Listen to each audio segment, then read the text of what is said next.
Assalamualaikum warahmatullahi wabarakatuh. Perkenalkan, nama saya Vanessa Ainoransa Putri. Saya dari Unit 1 dengan NIM 2124633032. Di sini saya akan sedikit menjelaskan tentang teori perencanaan pembangunan. Teori pembangunan adalah kerangka konseptual dan pemikiran yang menjelaskan tentang proses pembangunan dan perubahan sosial ekonomi dalam masyarakat. Konsep dan teori perencanaan pembangunan di sini ada 3. Yang pertama, perencanaan pembangunan tujuannya untuk mengoptimalkan alokasi sumber daya untuk mencapai pertumbuhan ekonomi dan kesejahteraan masyarakat. Dan yang kedua, ada teori pertumbuhan ekonomi. Teori pertumbuhan ekonomi ini seperangkat konsep dan gagasan yang menjelaskan tentang faktor-faktor yang mempengaruhi pertumbuhan ekonomi suatu negara atau wilayah. Dan yang ketiga, ada teori pembangunan.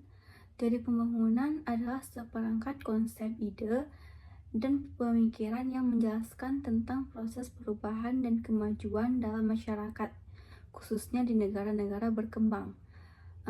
Selanjutnya ada perencanaan fisik dan ekonomi.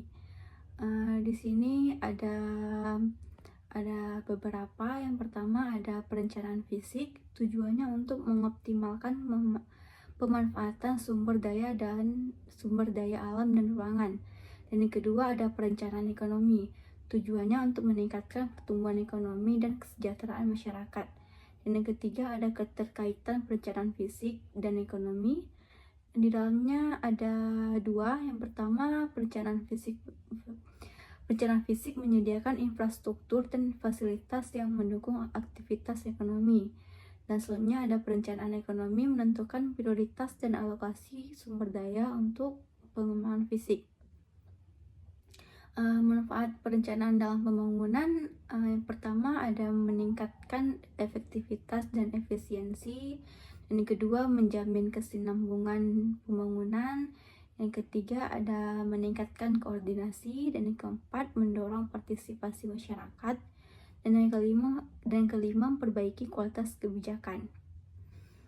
Beberapa azas atau prinsip utama dalam perencanaan pembangunan yaitu azas integratif, azas partisipatif, azas transparansi dan akuntabilitas, dan azas berkeadilan.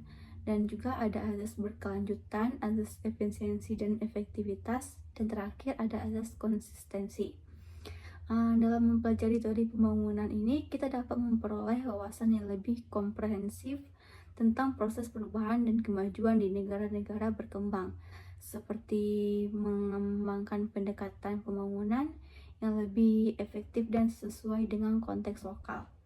Sekian dari paparan saya, hanya ini dapat saya sampaikan.